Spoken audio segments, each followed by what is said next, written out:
Elijah Johnson? Mr. Johnson, you're charged with assault, bodily injury. Are you high right now? Uh-huh. I got tight eyes too. I ain't high out.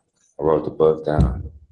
Welcome back to Law Clips, where real courtroom drama unfolds in real time. Today's docket is packed with shocking cases from assault and choking allegations to indecent exposure and a man accused of calling in fake threats against law enforcement. You'll see Judge Fleischer tackle a series of jaw-dropping hearings with no-nonsense authority and sharp legal insight. Stay tuned, because one wrong move could mean jail time, revoked bonds, and reputations shattered. Let's dive right into it. Her birthday that late evening and had consumed a moderate amount of alcohol while out.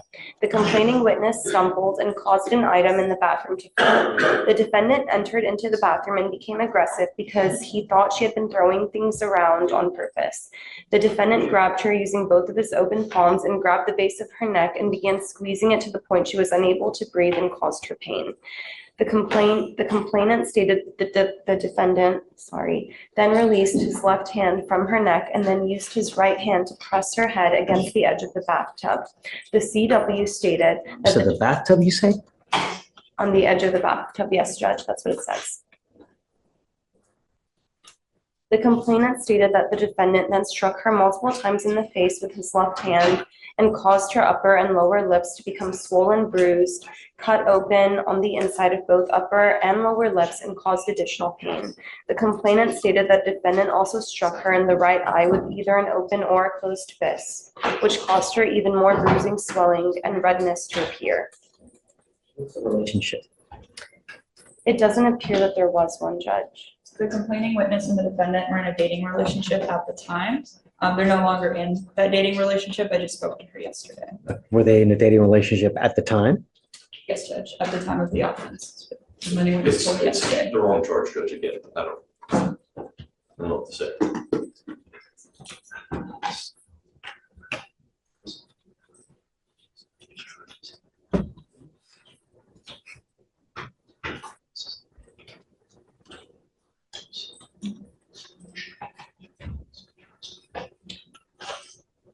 Mr. Johnson, it's very possible that they indict this as a felony. I would be very, very careful, because it could be very well is an impeding choking case where you'll be facing 2 to 10 in the penitentiary. As it stands, I'm sending you for a drug test right now. I want to know what, if anything, is in.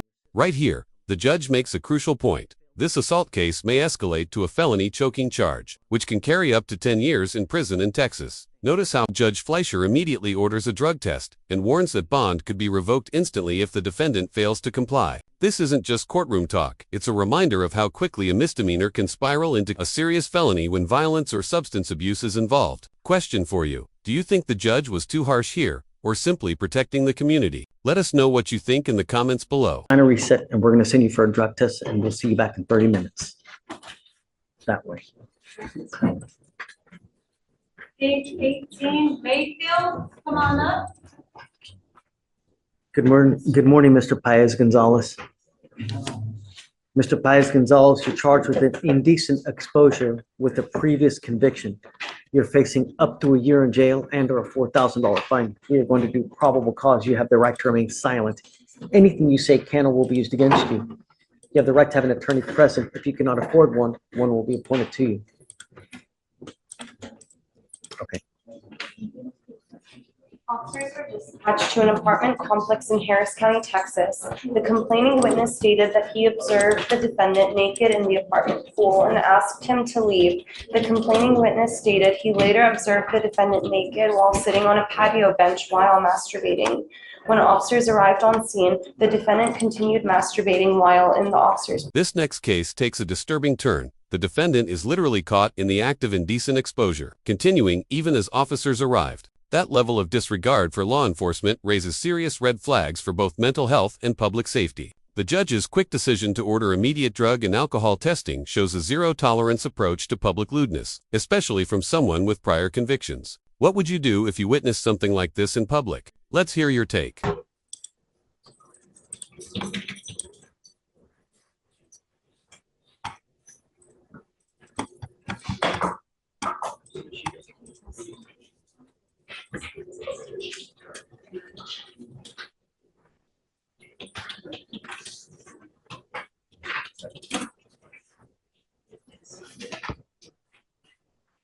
I'm going to find that there's probable cause to go forward with the case, Mr. Baez Gonzalez. If I test you for drugs and alcohol, what are you going to test positive for? I'm sending you now for a drug and alcohol test. I want to know what, if anything, you're going to test positive for.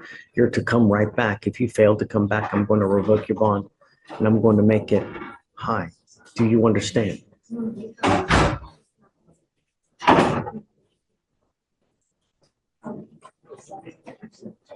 Hey, Vic, Yes, I'm sending him for a drug test. okay. And then when he comes back, we'll appoint him someone. But you are to come right back after your drug test.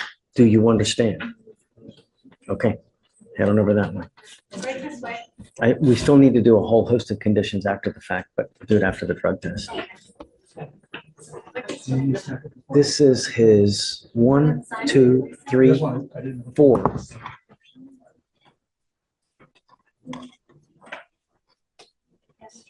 Fourth. I would be remiss to think that. Come on out. Yes, of course. Hi. Hi. Hi, how are you? I'm well, thanks for asking. Thanks Judge. for coming. Have a take my son to work day and introduce him to. How are you? How old are you? Great. Have you ever been to court before? What do you think? It's a lot of fun. You know why? Because we work hard, but at the same time, we eat a bunch of candy. Do you like candy? You want some?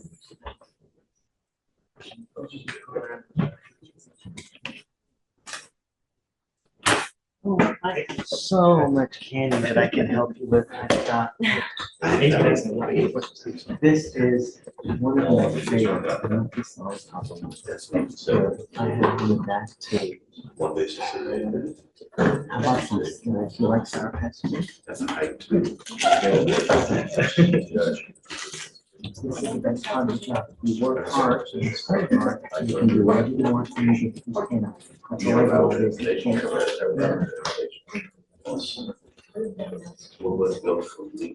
That's what it's about. You candy all day and have fun.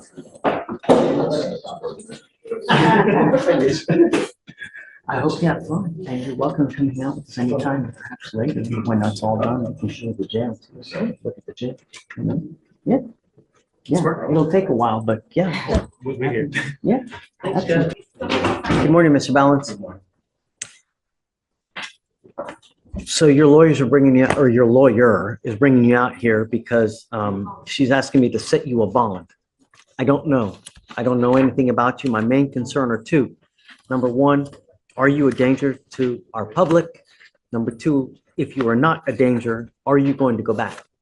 Both of those are evidenced by how you look on paper, what kind of criminal history you have. When is the last time you've gotten in trouble? If so, we'll go into that now and determine all these questions. At this time, the state's asking for no bond. It doesn't have any criminal history, but we are concerned about the facts surrounding this charge. Okay. He wanted out of Polk County, Florida, and I do have the probable cause on this one. Ish. On or about October 7th, 2024, the defendant made two separate calls to the Polk County Sheriff's Office. In their first call, the defendant alleged that he had dispatched or killed a police officer, and he asked to take the officer's vehicle to return it to the sheriff's office. After refusing to provide more info to the call taker, defendant then stated he would dump the car in a canal. During his second call to the sheriff's office, the defendant questioned how often the sheriff's office calls to check on their officers. And how long it would take for them to know that one guy had not called in and was in a problem. The defendant stated that his line of questions was for him. Sheriff office conducted a countrywide well-being check on the deputies and officers and found none to be harmed. Under these exigent circumstances, the defendant was then traced back by ID and phone carrier as well as caller ID. The FBI had previously ID'd defendant in January of 2024 as having made several threats about killing law enforcement officers on YouTube video, which I have those statements if you want to hear them. But defendant had also made several calls to other jurisdictions, including Kentucky and Tampa, that he had drowned or killed a deputy.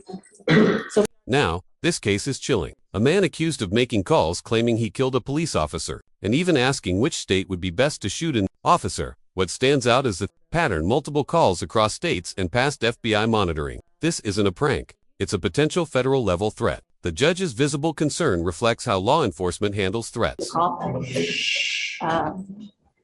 We're concerned about the facts around it. When did this happen? So is it a 2B? Was he charged and then fled? So the offense happened earlier this month on October 7th. It was issued. Wow, that's 4 days ago. Issued October 8th. Was he here? Was he over there? It just randomly called a different county in Florida? Just The address they have for him is in Florida. say it again? The address that they have for him is in Delray Beach, Florida.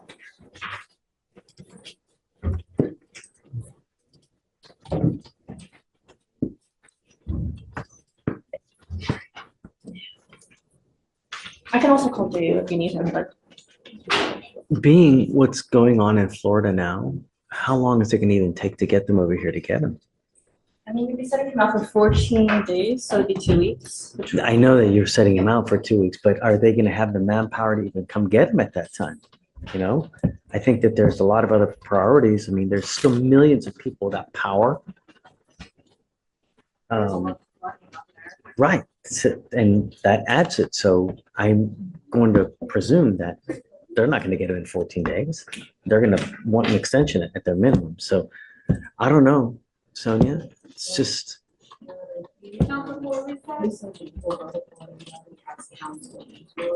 Bond has been set on one of the two charges. The charge is not going to set a bond until he actually makes the first appearance. What was the bond set at? Do you know? 5,000 on one case, and the other case is 0 bond. Yeah, no bond until he has his first appearance on the. Are they? They're both felonies, I would presume. Yes, a felony 2 and a felony 3. Jay says the sheriff's office is open and should let us know within a day or 2 if they can. What do you do with yourself these days, Mr. Roy? I work for a company that hosts events. I'm a facilitator trainer. I train automotive salespeople on new products for different companies.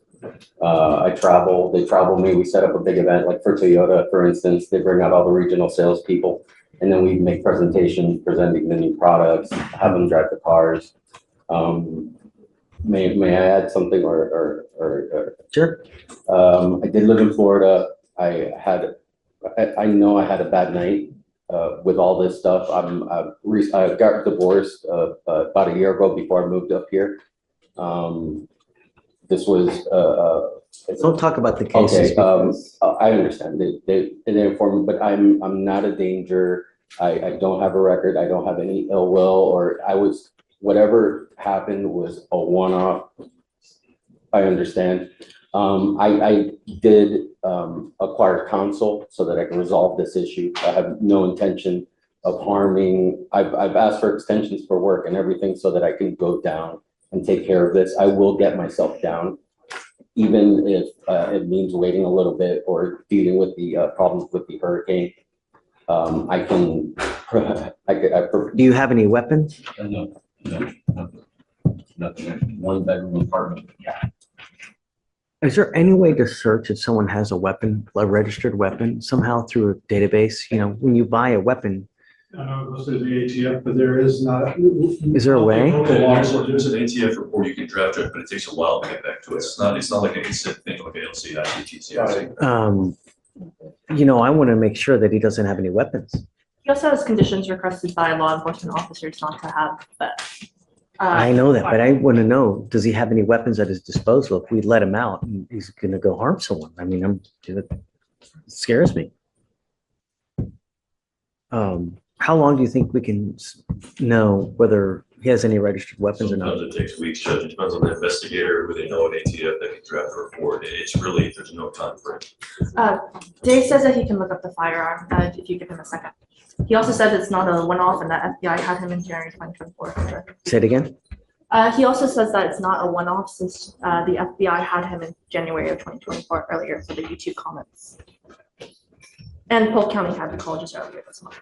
So it's 3 different places. Well, he wanted to hear from Polk County on this one. He did have that earlier event in January 2024 for FBI. I mean, it's just scary that, the good thing is that they'll be here within 2 weeks to get you. Mr. Roy, you got to understand that this really scares me. I mean, this is not a one-off. You're making YouTube comments now. You're making actual phone calls that allegedly that you're, killed an officer. If I made a comment on a YouTube, it was something. No, I understand something I saw that made me angry possibly, but not having to do. I understand. If it was a one-off perhaps, but over and over. And so let me think about it. And I want to know if you have any registered weapons first off, and then, well, I'll get back to you. Okay. All right. Thanks. All right, Mr. Johnson. Oh, Kennedy, that's right. Yeah. We learned, I was talking with the clerk that it was said as like a 2B, but Yeah, I got it as a 2B. it doesn't show up on the clerk's website at all, from a public perspective. So like the only reason we knew it existed is because we came in off docket the original case. And like, I still can't pull it up now unless I go through the portal. Is that something that they normally can see?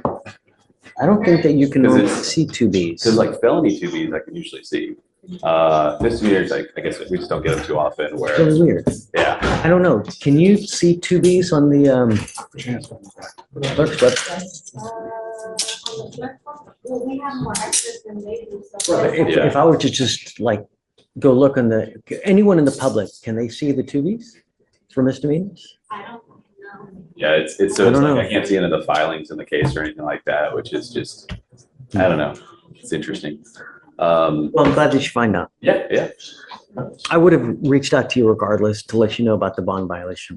So, So I know with Mr. Kennedy today, he set on the assault case, there's obviously this DPO that exists. I have spoken with the state. My intention, of course, is to ask that I am able to walk him through on the VPO. I know the state will read off their summary, of course, but summarization from our perspective is this case happened. We walked him through on Friday. You said no contact. you did a walkthrough the first time, right? Correct. That was on Friday. It had been out for like 2 months and we didn't know about it. With the whole 2B thing, I was able to see that one, but not this one, So they've been separated for a while. They live at 2 different houses and have lived at 2 different houses. After this, his wife wanted to tow a car that was at his house, which is under both of their names. So she reached out to the constables. The constables drove over with her in order to try and get this done. The constable met Mr. Kennedy. He didn't want to speak to the police. Obviously, having a case going on, I get it. And so told them that they needed to leave. They checked back with her and they said, "Have you guys spoke?" And they're like, "Well, he called me the other day," which was Saturday, and the cop looked at the call log and that was it. 2B gets issued. To my knowledge, based off of what I've read on the. Did we do no contact or did we do no threatening or harassing? I don't remember. So Manny was here for that one. I want to say it was no contact. It's no contact, Judge. It was whenever I had initially spoken to him before he had come, I was under the impression it would be a MOA based off of kind of how we felt everything was going to go out. But I think it went to a full no contact in court. But from what I always ask, what the complaining witness wants. And I always want to honor what their wishes are. So if they don't want to have contact, then I'm going to do the no contact. Yeah, and we've certainly gotten conflicting messages from how we thought it would play, let's just say.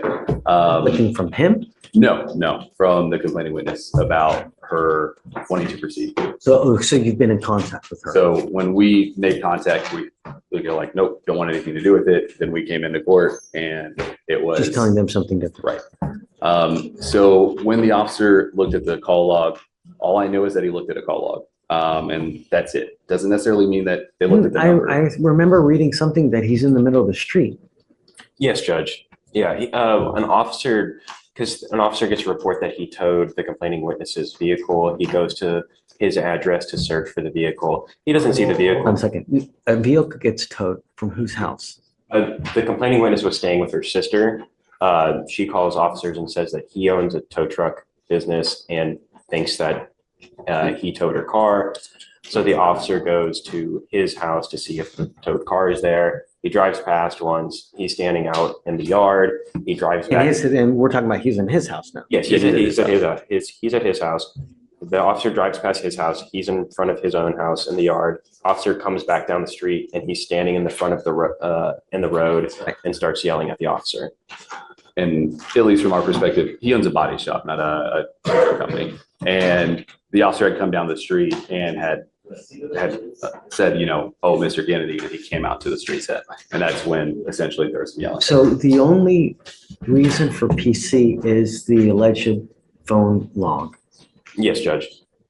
How do you know he did it? The complaining witness showed the officer the call log, which showed. Right, but it's a call log, right? Did she actually speak to him? Did she say she spoke to him? How do we know it wasn't his brother that made the phone call? And also to add to that, Your Honor, I can always change my wife's phone number to say Domino's Right. Pizza. There's so many phones that can spoof, there's so many vindictive people in this world. It's unreal. So, if she tells the officer, yeah, he called me, I spoke to him, and it was in violation of the no contact order, then yeah, there's probable cause. But if we have just a phone call and we don't know, just a log and nothing else. Allow me to read directly from the DIMS, Your Honor. Sure, of course. The complainant advised that the defendant had called her at approximately 1:30 hours to ask her to call the district attorney's office to drop the assault charges. He also called to tell her that he did not. Okay, do that's anything what. for her. Okay, now that's clicking in. So he calls her, saying, "Hey, man, drop these charges." Yes, Judge. What was the date of that? The date was.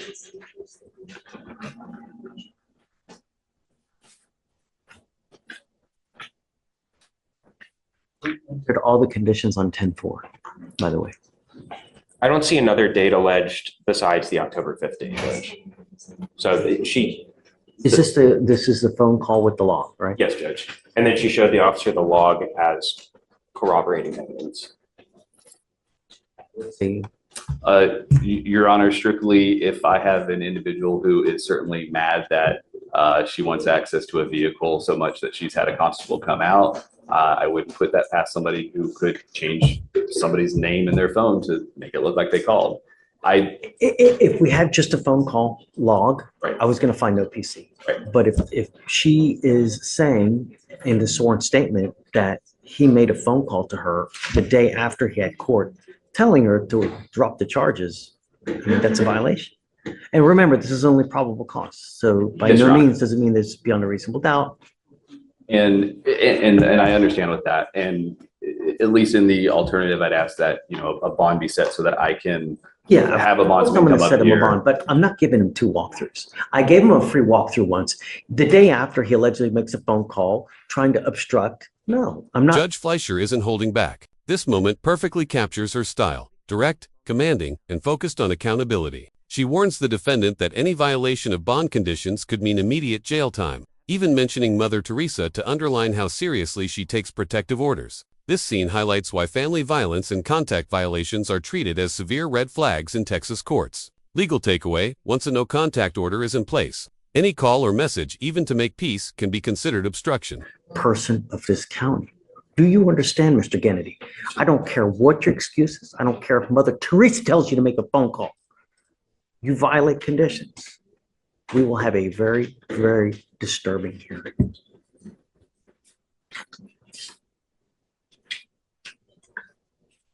Now, I will not put an ankle monitor on at this point because all we have is a phone call, right? If we had something more overt, like he's going over there or doing something like that, then I would take further action like ankle monitors, curfews, and the like. I'm not going to do that at this point, Mr. Kennedy, but I'm going to tell you, any more issues, it's going to go really sideways real quick. Do you understand? Okay. Bond recommendation. I believe that $10,000 surety bond, Your Honor, will be sufficient based off the fact that a single day after he received conditions to not contact the complaining witness in an assault family member case, he did so in an attempt to get her to drop charges and obstruct justice. Your Honor, I believe that used to be the bail schedule for a second-degree felony. I would ask that bond be set at 1,000, given the nature that this is simply a phone call. Mr. Kennedy and I will, of course, be in very tight communication about him staying in line with his bond conditions. I will personally make sure that I check in with him weekly to make sure that he is not making contact. But I think setting an oppressive bond in an instance like this would be inappropriate, as he's still accused. Split the puppy.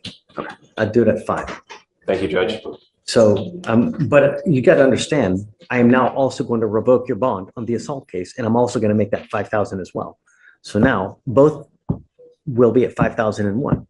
You now know what's expected of you. We don't mean business. I'm going to take you into custody now so that you know that we mean business. And the next time you do anything, we will have a hearing to hold you at no bond. Do you understand, Mr. Kennedy? So hopefully this is enough of a wake-up call for you to realize that we mean business. So do you mind filing conditions on the VPO so that way if he files, Yes, Judge. say no contact, no weapons, anything else? No contact, no weapons. I believe the MOAB, would you like them to mirror the MOAB so there's also the residency restriction? I know the complaining witness is currently staying with her sister. Does she want the residency restriction? I'll ask her before I put it on. Ask. And if she does, then I will, because I'm going to do what she wants. But if she's okay with not, then You get a sister's residence you'd be asking for. Yeah, okay. Okay, guys. So we're going to take him in now. Well, I'm going to set the bond now. So I'm sure you have a bonding company now. Yeah. I'm sure you'll make it within the next 5 to 8 hours anyway. So it's not like he's going to be there forever. But just please impress on him that next time it's okay. Okay. So don't send him down though, please, guys. Guys, thanks. Oh, may we otherwise be excused? Oh, yeah. You know what? I'm going to do a new MOAB on BPO? Okay. APO. Okay. We have to do a raisins first. We're going backwards.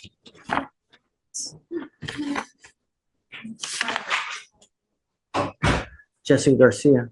Ms. Garcia, you're charged with assault of a family member. You're facing up to a year in jail and or a $4,000 fine. We're going to do probable cause. You have the right to remain silent. Anything you say can and will be used against you. You have the right to have an attorney present. If you cannot afford one will be appointed to you.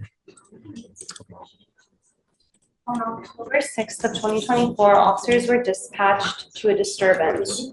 The complaining witness and the defendant, who were in a former dating relationship, had a verbal argument over the defendant cheating on the complaining witness.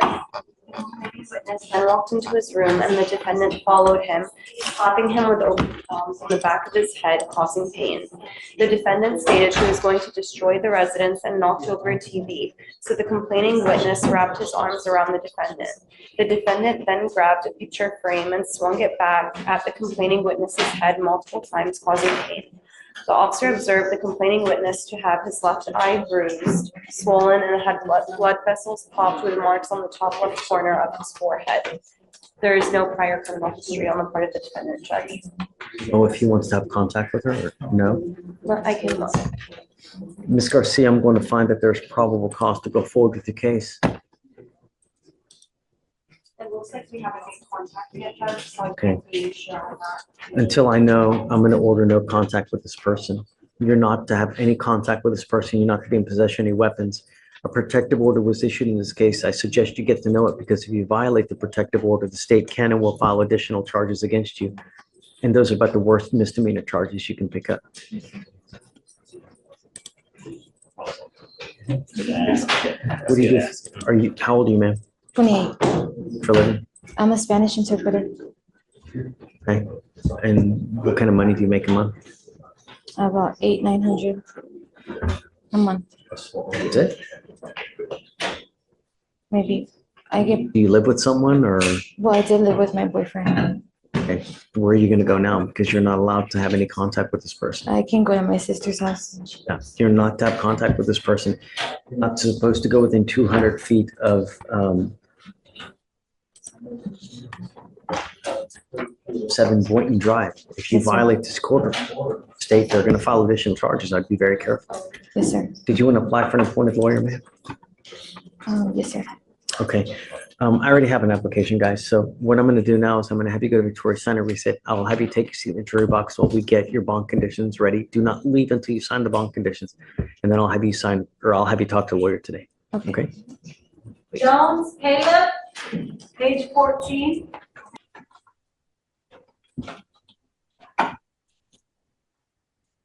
Hey, Will, thanks for coming back. Yes, sir.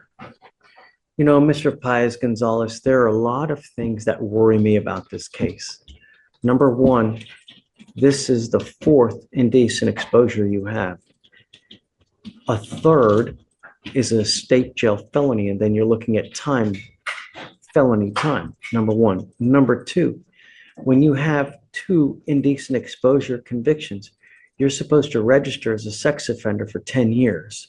And if you don't, there are even more serious consequences. When you fail to register, that in and of itself is a 3rd-degree felony, and you're looking at 2 to 10 in the penitentiary. So be careful, sir. You could be really. By this point, the courtroom tone shifts from fiery to firm. Judge Fleischer delivers a sobering message to a repeat indecent exposure offender: register properly or face felony time. This part shows the judge's balance: strict, but not without an opportunity for rehabilitation through assigned counsel. What's interesting is how the judge blends compassion and accountability, ensuring the system doesn't just punish, but prevents future harm. These days, where do you live? Where is that? I can't hear you. Speak louder. Wherever I do general services and general cleaning. Do you live in an apartment? That help me. Who are these people?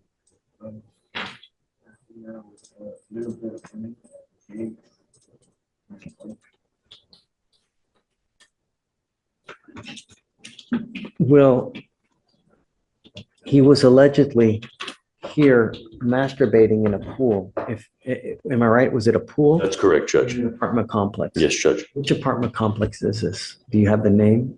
It looks like Cedar Mills Apartments on that where you 7200 Clairwood. No. Okay, you're not allowed to go back to the apartment. If I find that you go back, I'm going to revoke your bond. I'm going to put you in jail. You're not to pick up any new cases as well. And I don't want you to go anywhere where young children congregate. I don't want you to go to any places where there are young children. If I find that you do, likewise, I'm going to put you in jail. You will not get any more PR bonds if you don't follow these conditions. I'm very happy. By this point, the courtroom tone shifts from fiery to firm. Judge Fleischer delivers a sobering message to a repeat indecent exposure offender: register properly or face felony time. This part shows the judge's balance: strict, but not without an opportunity for rehabilitation through assigned counsel. What's interesting is how the judge blends compassion and accountability, ensuring the system doesn't just punish, but prevents future harm. Like any psychotropic that a doctor's prescribed to you? Okay, I want you to continue to take it. When you take the medicine that's prescribed to you, good things happen. A lot of people say, "Oh, I feel great. You know, I don't need this medication anymore." And then they stop taking it, and then bad things start happening. We don't want that to happen. So continue to take the medication. Go back to the house that you live, and don't get into any trouble. Do you have any questions? Do you have a cell phone? How is your lawyer going to be able to get a hold of you? I have an email account. How often do you check this email account? Wonderful. So what I'm going to do is I'm going to have you write it down for me. Deputy, do you mind? Yes, sir. Deputy Young is going to get your email address. I'm going to give it to your lawyer. And then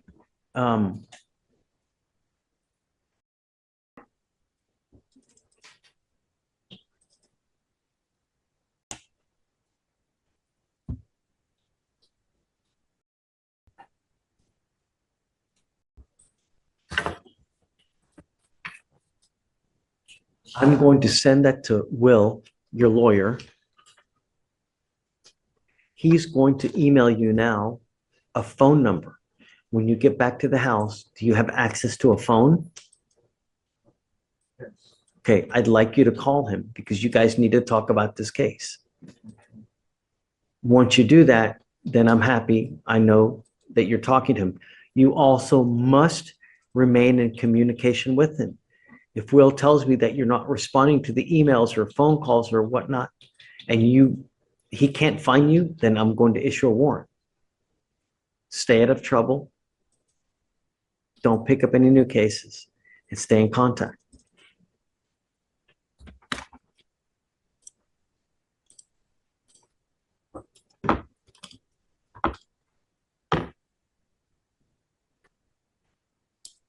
Is that 14 or 17? Okay.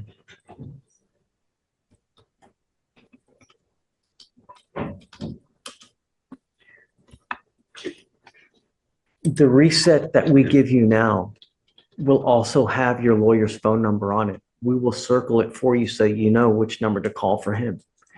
If you ever have any problems, if you ever have any questions, you can always come back here and we can always help you out as well. Do you have any questions? Okay, Mr. Baez, stay out of trouble and good luck. Okay? All right. Don't leave because we need you to sign the conditions and after that, you'll be free to go. So Michael, do you mind filing those? Already done, Judge. Okay, great. Judge, so that states. States, yeah.